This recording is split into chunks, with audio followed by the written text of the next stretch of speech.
This is the second part of a two-part video. Check this card in the top right for a link to part 1. In part 1, we looked at the curse of the Black Sun. To summarise, it is said that girls born on or just after an eclipse are cursed by the prophecy of Lilith to be evil incarnate and make the rivers run red with blood. Geralt is dubious of this claim, to say the least. Indeed, it would be more accurate to say that Geralt, in his own words, thinks that this curse is nonsense. Instead believing that the girls are such as they are due to mistreatment, in no small part because of the prevalence of claiming that these girls are cursed. For if one is called evil and treated as such by everyone around them, it isn't surprising that they begin to exhibit malevolence. After Geralt left Stregobor's tower, he set off through Blaviken to meet up with Coldamain, the alderman, at the Golden Court, which would be what would pass for the high-class inn in this small country town. Upon inquiring, Geralt, with no small exertion of Coldamain's influence, found his way to the back alcove in which he met the band of travellers that Stregobor had mentioned were travelling with Renfri. Travellers is an accurate and yet inadequate way to describe the group, as the 6 men that Geralt ran into would be, to any common man, defined as a group of bandits, not as travellers. The first was Nohorn, a balding man with a scar stretching diagonally across his entire face. The next 2 were identical twins, Vir and Nimir, who had shoulder-length dishevelled hair. Next, the perpetually shirtless 15, as well as the rather stocky Tavik, and finally the half-blood elf Sivril. A number of the group almost immediately tried to pick a fight with the Witcher, after he asked after Shrike, and as Geralt calmly declined the challenges over and over, the tension only rose. Seconds before the backroom alcove was to become a bloodbath, Renfri entered, and with a few short words quelled the group and agreed to talk to Geralt. She was almost as tall as him. She wore her straw-coloured hair unevenly cut, just below the ears. She stood with one hand on the door, wearing a tight velvet jacket, clasped with a decorative belt. Her skirt was uneven, asymmetrical, reaching down to her calf on the left side and on the right revealing a strong thigh above a boot made of elk leather. On her left side she carried a sword, on her right a dagger with a huge ruby set in its pommel. As soon as Geralt and Renfri got out of the alcove to Coldamain at the main bar, the alderman began to espouse to Renfri that the solving of grudges by steel would not be tolerated in Blaviken, and that he would not have her murdering the wizard. A valiant and rather courageous attempt by the alderman to take control of the situation, he was cut off however when Renfri produced a parchment from her belt, which was a proclamation of diplomatic immunity issued by King Auden, the ruler of Hengfors and, more importantly, Arksea, in which Blaviken is located. With that, the alderman left in a huff so as not to leave his wife Lybutia waiting, leaving Renfri and Geralt to talk alone. "I've heard of you. You're Geralt, the white-haired witches of Rivia. Is Stregobor your friend?" "No." "Well, that makes things easier." "Not much. Don't expect me to look on peacefully." "Stregobor dies tomorrow. It would be the lesser evil if he dies alone." "If he did, yes. But in fact, before Stregobor dies, several other people will die too. I don't see any other possibility." "Several, Witcher. It's putting it mildly." "You need more than words to frighten me, Shrike." "Don't call me Shrike. I don't like it. The point is, I see other possibilities. It would be worth talking it over. But Lybutia is waiting." "Is she pretty, this Lybutia?" "Is that all you had to say?" "No, but you should go. Lybutia's waiting." Later that night, Geralt returned to his room at Coldamain's house, to someone waiting for him in the dark. Having told you Stregobor's side of the story, it's only fair that you hear Renfri's too. The Witcher deftly leapt and pinned the intruder to the floor, reaching for his dagger. "Not bad. I expected something like this, but I don't think we'd both be in bed so quickly. Take your hand off my throat, please." "It's you?" "It's me. Now there are 2 possibilities. The first, you get off me and we talk. The second, we stay in this position, in which case I'd like to take my boots off at least. Light the candle, I can't see in the dark, unlike you. And I like to see who I'm talking to. Have you got anything to drink here?" "No." "It's a good thing I brought something." "It's nearly midnight. Shall we come to the point?" "In a minute. Here, have a drink. Here's to you, Geralt." "Likewise, Shrike." "My name's Renfri, dammit. I'll permit you to omit my royal title, but stop calling me Shrike." "Be quiet, or you'll wake the whole house. Am I finally going to learn why you crept in here through the window?" "You're slow-witted, Witcher. I want to save Blaviken from slaughter. I crawled over the rooftops like a she-cat in March in order to talk to you about it. Appreciate it. I do, except that I don't know what talk can achieve. The situation's clear. Stregobor is in his tower, and you'd have to lay siege to it in order to get to him. If you do that, the letter of safe conduct won't help you. Arduin won't defend you if you openly break the law. The aldermen, guards, the whole of Blaviken will stand against you. The whole of Blaviken would regret standing up to me. Did you take a look at my boys? They know their trade, I assure you. Can you imagine what would happen to them in a fight between them and those dim-wit guards who keep tripping over their own halberds? Do you imagine I would stand by and watch a fight like that? I'm staying at the alderman's, as you can see. If the need arises, I would stand at his side. I have no doubt that you will. But you'll probably be alone, as the rest will cower in the cellars. No warrior in the world could even match 7 swordsmen. So, Whitehair, let's stop threatening each other. As I said, slaughter and bloodshed can be avoided. There are 2 people who can prevent it. I'm all ears. One is Stregobor himself. He leaves his tower voluntarily. I take him to a deserted spot and Blaviken sinks back into blissful apathy and forgets the whole affair. Stregobor may be crazy, but he's not that crazy. Who knows, Witcher? Who knows? Some arguments can't be denied, like the Tridam ultimatum. I plan to present it to the sorcerer. What is this ultimatum? That's my sweet secret.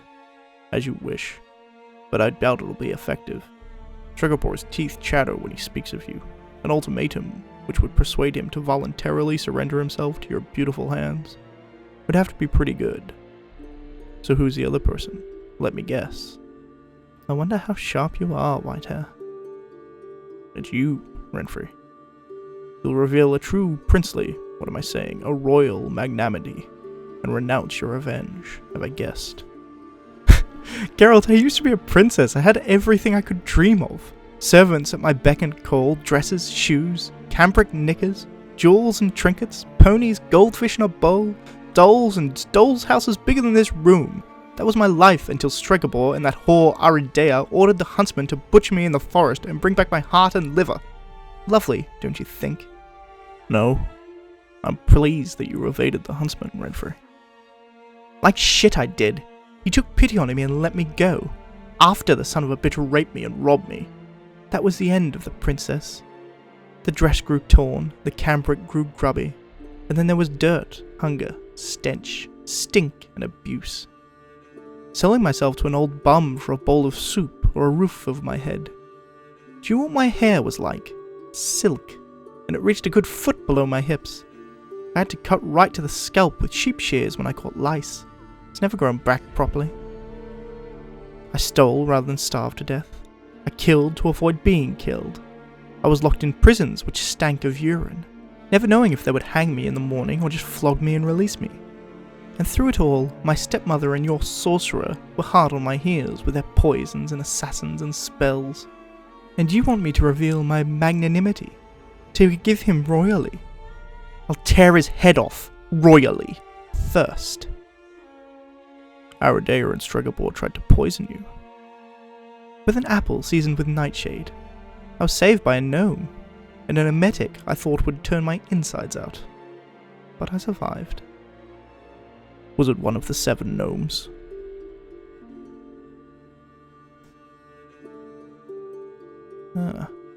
You do know a lot about me.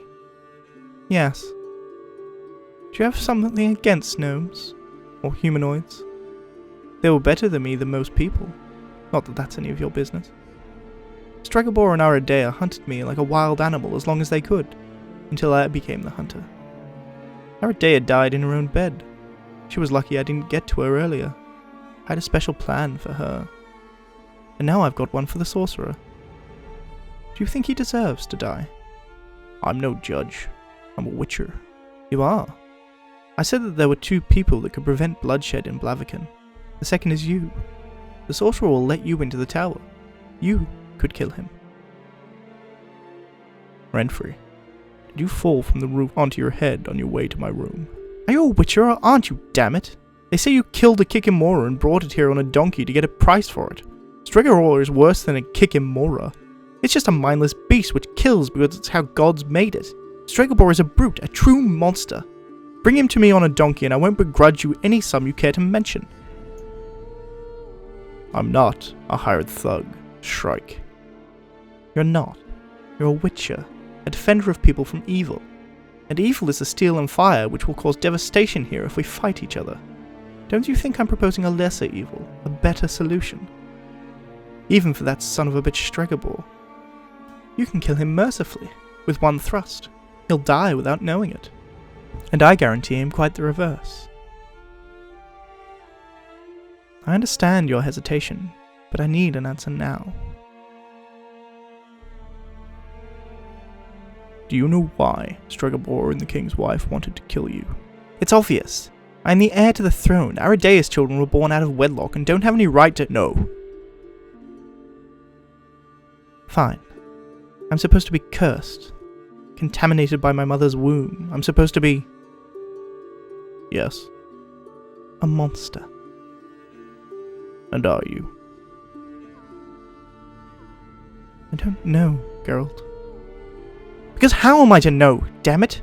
When I cut my finger I bleed. I bleed every month, too. I get bellyache when I overeat and a hangover when I get drunk.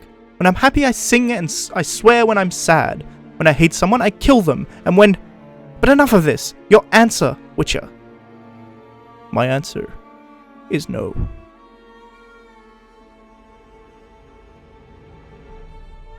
You remember what I said.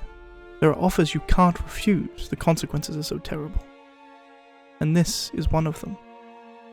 Think it over. I have thought, carefully, and my suggestion was serious.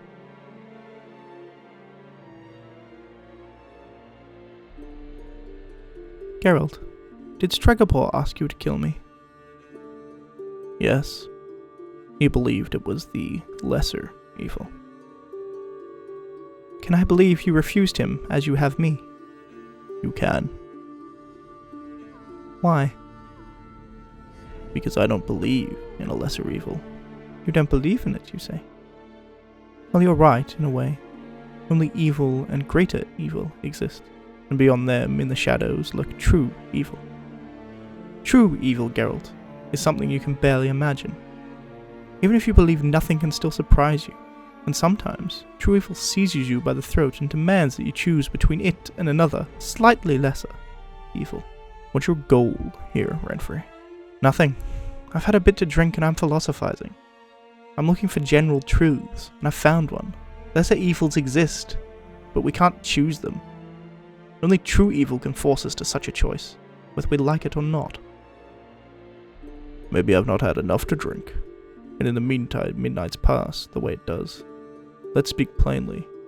You're not going to kill Stregobor and Blaviken, because I'm not going to let you. I'm not going to let it come to slaughter here. So for the second time, renounce your revenge. Prove to him and everyone that you're not an inhuman and bloodthirsty monster. Prove he has done you great harm through his mistake. And if I tell you, Witcher, that I can neither forgive Stregobor nor renounce my revenge, then I admit that he is right? Is that it? I'd be proving that I'm a monster cursed by the gods. You know, when I was still new in this life, a freeman took me in. He took a fancy to me, even though I found him repellent. So, every time he wanted to fuck me, he had to beat me so hard I could barely move, even the following day. One morning, I rose while it was still dark and slashed his throat with a scythe. I wasn't yet as skilled as I am now, and a knife seems too small. And as I listened to him gurgle and choke, watching him kicking and flailing, I felt the marks left by his feet and fists fade, and I felt, oh, so great that I left him, whistling, sprightly, feeling so joyful, so happy. And it's the same each time. If it wasn't, we'd waste their time on revenge. Renfrey, whatever your motives, you're not going to leave here joyful and happy, but you'll leave here alive, early tomorrow morning as the alderman ordered. You're not going to kill Stregobor and Blaviken. I pity you. You claim a lesser evil doesn't exist. You're standing on a flagstone running with blood, alone, and so very alone because you can't choose. But you had to. And you'll never know. You'll never be sure if you were right, and your reward will be a stoning and a bad word. I pity you. And you? I can't choose either. What are you? I am what I am. Where are you? I'm cold. Renfrey. You've won. You win, Witcher. Tomorrow morning I'll leave Blaviken and never return to this rotten town. Never.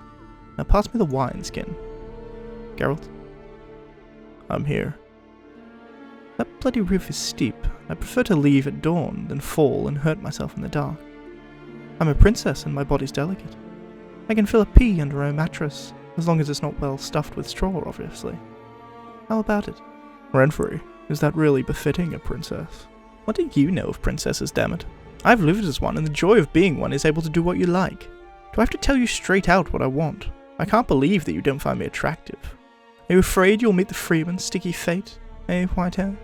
I haven't got anything sharp on me. Have a look yourself. Pull my boots off. A high boot is the best place to hide a knife. Barefoot, she got up, tore at the buckle of her belt.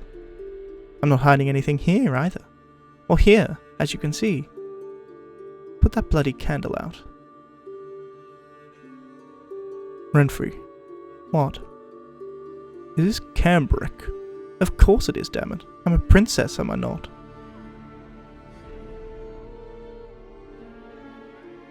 In the morning, Geralt relayed to the alderman that Renfrey had agreed to leave. Alderman expressed relief because despite his previous posturing, that king's letter gave her full immunity even if she did decide to murder the wizard outright. He also began to describe the gang that was her company. They're quite the gang. Some of them were recognized. Yes. The one with the gash across his face is Nohorn. Abelgard's old adjunct from the so-called Free Angren Company. You'll have heard of them. That Hulk they call 15 was one of theirs too, and I don't think that his nickname comes from 15 good deeds.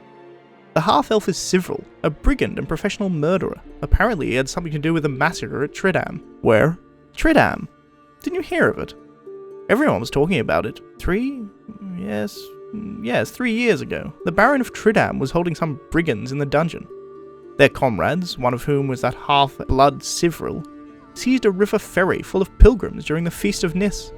They demanded the Baron set those others free. The Baron refused, so they began murdering pilgrims one after another. By the time the Baron released his prisoners, they'd thrown a dozen pilgrims overboard to drift with the current, and following the death, the Baron was in danger of exile, or even of execution. Some blamed him for waiting so long to give in, and others claimed he'd committed a great evil in releasing the men, in setting a precedent or something. The gang should have been shot from the banks together with the hostages or attacked by the boats. He shouldn't have given in an inch. At the tribunal, the Baron argued it had no choice. He'd chosen the lesser evil to save more than 25 people, women and children, on the ferry. The Tridam ultimatum. Renfrey. What? Coldamain, the marketplace. What? She's deceived us. They're not leaving. They'll force Stregobor out of his tower as they force the Baron of Tridam's hand. Or they'll force me to... They're going to stop murdering people in the market. It's a real trap. Geralt rushed to the marketplace to find the band of brigands, but no sign of Renfrey. As he arrived, several of the half-elf gave Geralt a message from Renfrey. I am what I am. Choose. Either me, or a lesser. And with that, Geralt chose. He chose for what he finally believed was the lesser evil. He drew his blade and advanced on the group. The confrontation did not last long. Within seconds of the first blade swing, all the bandits lay dead or bleeding out. Shortly after, Renfrey entered the marketplace. You've made your choice. Are you sure it's the right one? This won't be another Tridam. It wouldn't have been. Stregobor laughed in my face. He said I could butcher Blaviken in the neighbouring villages and he wouldn't leave his tower. And he won't let anyone in, not even you. Why are you looking at me like that? Yes, I deceived you. I'll deceive anyone if I have to. Why should you be special? Get out of here, Renfrey. No, Geralt. Renfrey. No! You made a choice, now it's my turn. Geralt attempted a sign. It doesn't affect me. Only the sword will. Renfrey, go. If we cross blades, I won't be able. I know. But I can't do anything else. I just can't. We are what we are, you and I. As Renfrey lay lying on the ground, bleeding, Geralt stood motionless, silent, as Stregobor came running, intimating that he'd witnessed the whole thing in his crystal ball. Stregobor began talking as if an autopsy on the girl would prove the mutations that he was sure were present in the girl. As he motioned to pick her up, Geralt's body moved as if on his own. He didn't recognize himself as he drew his sword. Touch a single hair on her head. Touch her head and yours will go flying to the flagstones.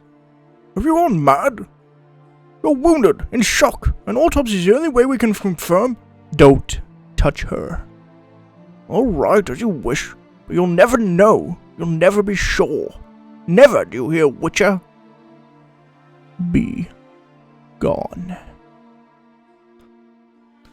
To the peasants in the market, all they had seen was the Witcher unceremoniously murder 6 men and a woman in the middle of the street during the yearly festive market. The mob that followed was to them totally justified.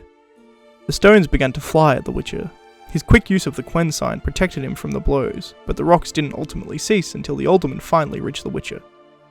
Enough! Bloody hell, enough! Is this how your lesser evil looks, Geralt? Is this what you believe necessary? Yes.